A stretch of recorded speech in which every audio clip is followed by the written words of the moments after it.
there's a thing called stationing. People might call it different things. I call it stationing. This pad on the ground is a station.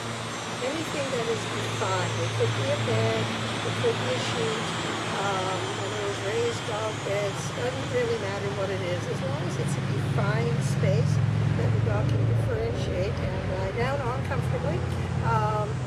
As opposed to whatever else other surface he is on. So to teach a dog, to go on here takes several steps. Again, there's a lot of stuff involved in it. The purpose of the station could be just this. I want him to lie down on something while I go about and do something. I might be letting people come in the door, or we might be moving furniture or whatever. Something where he stays put, even if you can go to an outdoor patio, with your dog. Give him a defined space to stay here. So some of the steps are teaching him that this is a good place to be, that he wants to be on here, to remain here, of course, until he's told that he can leave it, and to ignore what's going on around him.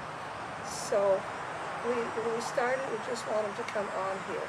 It's a station. This is not a stay. I don't tell him to down and stay here. On his station, he is allowed, if he wants to lie down and go to sleep, great. If he wants to just lie down and watch the world go by, great. If he wants to sit, okay, fine. If he wants to stand up, turn around, get himself more comfortable, all of that is okay. But if I have asked him to go on his station, and he needs to learn to stay there until I tell him he can get off. If he chooses to get off by himself because he went on it by himself, the sun is shining in on a cold winter's day on his little station there, and it's so nice and warm, and he just chooses, or it's softer than the pavement here, he's chosen to go on it. If he chooses to go off of it now, that's fine. But if I ask him to go on it, I need to gradually teach him to stay on it longer and longer. And I need to teach him to stay on it with distractions. And I need him to teach him to go on it, even if I'm not that close to it. One good example there is if the doorbell rings and I want him to go to his bed while I go to the door. And that's all something we can teach. So I'll just show you the process step by step. Find it, our good friend. All it does is move a dog in space. But what it's really great for is, recall, get the dog to move away from you so you can find it again, or on his bed, find it. So he's busy doing that. He comes back, gets on his bed, takes a treat. Now this one is a little too small for him. It should be big enough that the whole dog can get on it. You might even use something like a sheet or something that you can fold a bit smaller as time goes on. So I'll do this about 5 times where I toss it away, find it, sometimes he doesn't pay attention, and just by standing here right up against the bed, I'll just wait until he's on it again. Yes, mark it, drop the food on the bed. I'm going to start feeding him off of the bed now. I'll do another one, find it,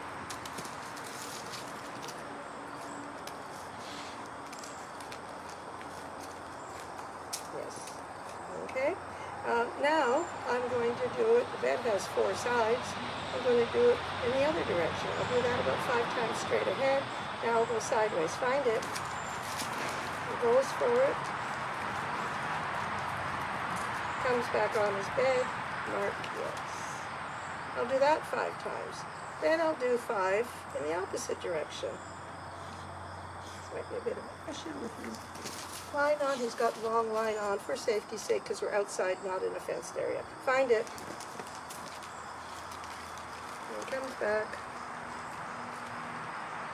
I'll just wait. Yes. And he also chose to sit down on his own. Just have to handle him a little bit here.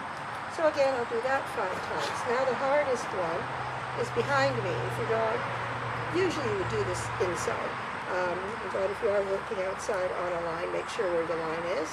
So behind me is a bit trickier. Let's find it. So off he goes, and then what does he choose to do?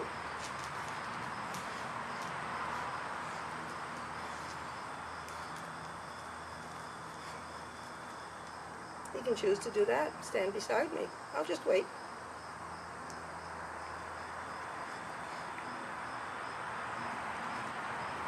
Yes. And I'm going to give him bonus points, 2 pieces of food for that. Not only did he eventually decide to get on the bed, then he also decided to lie down. So, but I just waited him out. I don't say anything to him, I don't do anything, I just wait. You're going to change your mind about doing that. If he decides, I really got to stay here beside you, then I'm going to go back to in the front, to the side, repeat that a few more times, feet off the bed, and then try the back again. Now that I've got him this far, this is no good to me if I always have to stand right here to get him to come on it and stay on it. I'm going to take 1 step back. Now there's a big space that he could occupy. I'm going to do the same thing again, find it, and what does he choose to do? He stops on the bed. Yes. Like I said, bed's too small for him to do this. Find it comfortably.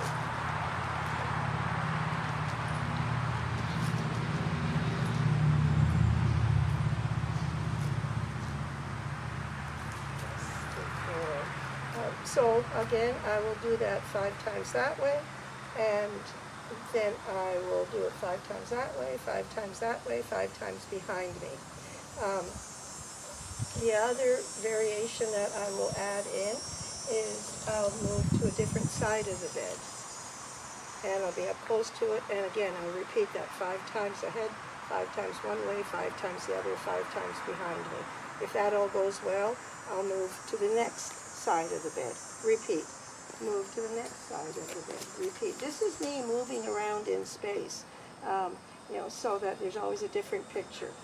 Then I can, do the big step backwards off, away from the bed and try it again 5 times straight ahead, 5 times this way, 5 times that way, 5 times behind me. So that is how you begin to get him used to, it's about the bed, it's about the bed. If at any time, say you've gone from being up against it to being that 1 step away, there's enough room for him to get in front of me, between me and the bed, which is where I don't want him. If he decides, especially if you have a dog that does come to you and sit in front of you, it might go bad. Isn't that what I'm supposed to do? If he decides to do that, what I will do is I will have the distance. Now there's not really enough space for him to get between the bed and me, which encourages him to go on the bed itself. And then I can try for the bigger distance once I've done my repeats on that again. We just continue like that until we shall see what happens with Quincy here out of curiosity. Find it. Find it. I can move further away. Quince, okay.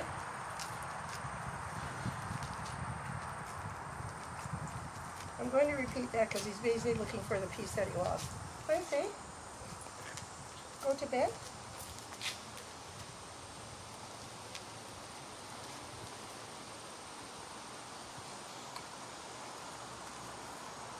Yes. Good boy. Okay. So that is a dog that's never done this before out here. This is very different for him. So he's already lost 2 pieces of food that he's looking for. He's getting hot, and it's something new. So I do encourage him to go on the bed again, verbally, simply because he's had more practice at it. This is not his first rodeo at all. It's his first rodeo doing it out here like this. Your own dog, if he's never done this before, and you move further away and ask him to go on it and he doesn't do it, he's just not ready for it. And so I would go back to being closer. Adding distractions, you can just, sort of like the we call pass the dish. You could add something like a favorite toy. Again, distance, so that he isn't too excited. If you bring out your favorite toy and you want him to stay there, I wouldn't put it right here. I'd start it out there, further away, so that he's more likely to stay put. Movement, you moving, you'll have him on there and just start bouncing around in front of him if you want to, moving away and moving a bit closer. You're gradually adding these distractions and increasing the length of time that he's on there. It is the 3D principle, distance, duration, and distraction, that we apply to all our training.